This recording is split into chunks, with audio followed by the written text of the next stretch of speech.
I speak to you today during a time that's holy and filled with meaning for believers around the world. Earlier this week, Jewish people gathered with family and friends to recite the stories of their ancestors' struggle and ultimate liberation. Tomorrow, Christians of all denominations will come together to rejoice and remember the resurrection of Jesus Christ. These are two very different holidays with their own very different traditions, but it seems fitting that we mark them both during the same week. For in a larger sense, they are both moments of reflection and renewal. They're both occasions to think more deeply about the obligations we have to ourselves and the obligations we have to one another, no matter who we are, where we come from, or what faith we practice. This idea that we're all bound up, as Martin Luther King once said, in a single garment of destiny, is a lesson of all the world's great religions. And it never has been more important for us to reaffirm that lesson than it is today, at a time when we face tests and trials unlike any that we've seen in our time. An economic crisis that recognizes no borders. Violent extremism that's claimed the lives of innocent men, women, and children from Manhattan to Mumbai.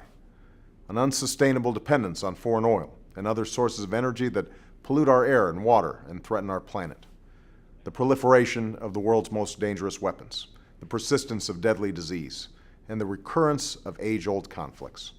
These are challenges that no single nation, no matter how powerful, can confront alone. The United States must lead the way, but our best chance to solve these unprecedented problems comes from acting in concert with other nations. And that's why I met with leaders of the G20 nations to ensure that the world's largest economies take strong and unified action in the face of the global economic crisis. Together, we've taken steps to stimulate growth, restore the flow of credit, open up markets, and dramatically reform our financial regulatory system to prevent such crises from occurring again. Steps that will lead to job creation at home. It's only by working together that we will finally defeat 21st century security threats like Al-Qaeda. So it was heartening that our NATO allies united in Strasbourg behind our strategy in Afghanistan and Pakistan and contributed important resources to support our efforts there. It's only by coordinating with countries around the world that we will stop the spread of the world's most dangerous weapons. And that's why I laid out a strategy in Prague for us to work with Russia and other nations to stop the proliferation of nuclear weapons, to secure nuclear materials from terrorists, and ultimately to free the world from the menace of a nuclear nightmare. And it's only by building a new foundation of mutual trust that we will tackle some of our most entrenched problems. And that's why in Turkey, I spoke to members of parliament and university students about rising above the barriers of race, region, and religion that too often divide us. With all that's at stake today, we cannot afford to talk past one another. We can't afford to allow old differences to prevent us from making progress in areas of common concern. We can't afford to let walls of mistrust stand. Instead, we have to find and build on our mutual interests.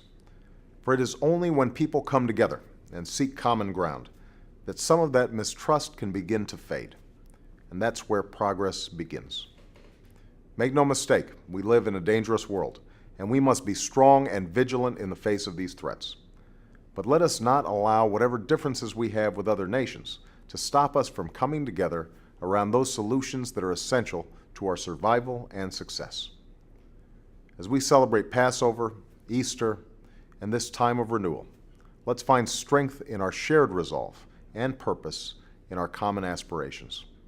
And if we can do that, then not only will we fulfill the sacred meaning of these holy days, but we will fulfill the promise of our country as a leader around the world.